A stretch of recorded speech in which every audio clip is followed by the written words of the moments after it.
మేము రుక్మిణి కళ్యాణ మండపంలో సమావేశం ఏర్పాటు చేసుకోవడం, అక్కడ కొన్ని మాట్లాడడం జరిగిన విషయం మీ అందరికీ తెలుసు. అవి వాళ్ళు వ్యక్తిగతంగా అన్నట్లు, వాళ్ళ మీద ఏదో మనం ఆరోపణలు చేసినట్లుగా కేసు ఇవ్వడం జరిగింది.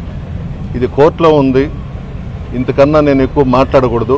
కేసు కోర్టులో ఉంది కాబట్టి వాళ్ళు అడిగిన 40 ప్రశ్నలకి సమాధానాలు ఇచ్చాను రిటర్న్గా. సార్, మీరు చేసినటువంటి విమర్శ అనేది రాజకీయ విమర్శ కాదు, వ్యక్తిగత విమర్శ. అదేవిధంగా మహిళల మనోభావాలు దెబ్బతీసే విధంగా ఉన్నాయని చెప్పి అదే వాళ్ళు ద్వంద్వ అర్థాలు తీసుకున్నారు, అపార్థం చేసుకున్నారు. మేమైతే ఆమె గురించి నేను మాట్లాడలేదు. మొట్టమొదటిగా బుచ్చిరెడ్డిపాళెంలో ప్రశాంతి రెడ్డి గారే పీజీలో నేను ఏదేదో చేశానని మాట్లాడారు. దానికి సంబంధించి నేను కూడా ఆమె ఏమైతే మాట్లాడిందో పిహెచ్డిలో మీరు పలాంది చేశారని చెప్పానే తప్ప వ్యక్తిగతంగా ప్రశాంత్ రెడ్డి గారి గురించి మాత్రం నేను మాట్లాడలేదు. అదే మాటకు కట్టుబడి ఉన్నానని చెప్పారు సార్. ఈరోజు అదే మాటకు కట్టుబడి ఉన్నాను అని అంటే ఆమె పీజీలో నేను ఏదేదో చేశానని చెప్పింది. ఆ డయాస్ మీద పిహెచ్డిలో మీరు పలాంది చేశారని చెప్పినారు, దానికి కట్టుబడి ఉన్నాను. కోర్టులో ఉంది, ఇంతకన్నా మాట్లాడొద్దని చెప్పి అన్నారు లాయర్స్. Thank you. ఇప్పటికే మరో మాజీ మంత్రి అనిల్ కుమార్ యాదవ్ గారికి కూడా నోటీసులు ఇచ్చారు. ఎంత దూరం పోతుంది అనుకుంటున్నారు? ఏం లేదు, వాళ్ళను కూడా 5 డయాస్ మీద ఉండి నవ్వినారనో చప్పట్లు కొట్టారనో పెట్టినట్టున్నారు. ఇది హాస్యాస్పదం.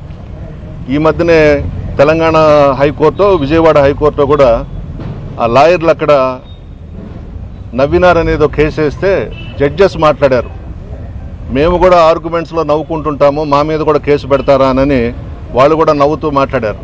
అట్లా ఉంటుంది.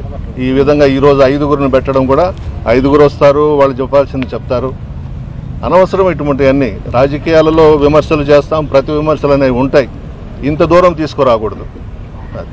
ఈ జిల్లాలో 5 మంది మీద వరుసగా కేసులు నమోదయ్యాయి. మాజీ మంత్రులైనటువంటి మీరు, కాకాని గోవర్ధన్ రెడ్డి గారు, అనిల్ కుమార్ యాదవ్ గారు, అదేవిధంగా కావలి మాజీ ఎమ్మెల్యే గారి పైన కేసులు నమోదయ్యాయి. ఏ విధంగా తీసుకోవచ్చు నెల్లూరు జిల్లా వైసీపీలో? భగవంతుడు చూస్తున్నాడు పైన నుంచి. ప్రజల ఆశీర్వాదం మాకుంది. ఎప్పుడు ఎలక్షన్స్ వచ్చినా మేము అధికారంలోకి వస్తాం. ఇది మంచి సాంప్రదాయం కాదు.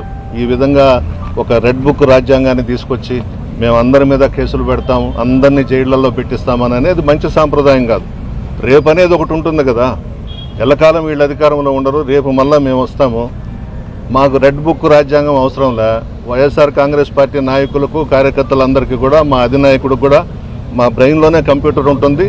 ఎవడైతే ఈ పనులు చేస్తాడో వాళ్ళ సంగతి మేము అప్పుడు చూసుకుంటాం. మీ ఇంటిపై జరిగినటువంటి దాడికి సంబంధించి, ఆ కేసు సంబంధించి ఎలాంటి న్యాయం జరిగింది? అది కూడా కోర్టులో వేసి ఉన్నాం. కోర్టులో వేసాం. కోర్టులో దాని మీద వీళ్ళైతే బయట నుంచి ఎవరో వచ్చి దాడి చేశారని పెట్టారు. మేము ఒక 8 పేర్లు ఇచ్చాము. వీళ్ళేమో బయట నుంచి ఎవరో వచ్చి దాడి చేశారని చెప్పి పెట్టారు, కేసు రిజిస్టర్ చేశారు. బట్ మేమైతే నేమ్స్తో కూడా ఇచ్చాం, అదైతే రిజిస్టర్ చేయలేదు. నెల్లూరు జిల్లా చరిత్రలో ఇళ్ల మీదకి రావడం అనేది బహుశా ఇదే ఫస్ట్ టైం ఏమో.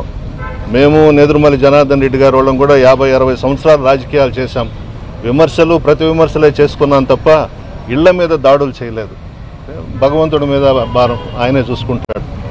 మీరు వ్యాఖ్యలు చేసినప్పుడు, తర్వాత మీ ఇంటి మీద దాడి జరిగినప్పుడు మాట్లాడిన భాషకి ఇప్పుడు మాట్లాడిన భాష చాలా వ్యత్యాసం కనిపిస్తుంది. అంటే మీకు మీ అధిష్టానం నుంచి ఏమన్నా ఒత్తిళ్ళు వచ్చాయా? నాకేం ఒత్తిళ్ళు లేవు. నేను అట్లా భయపడేవాడిని కాదు.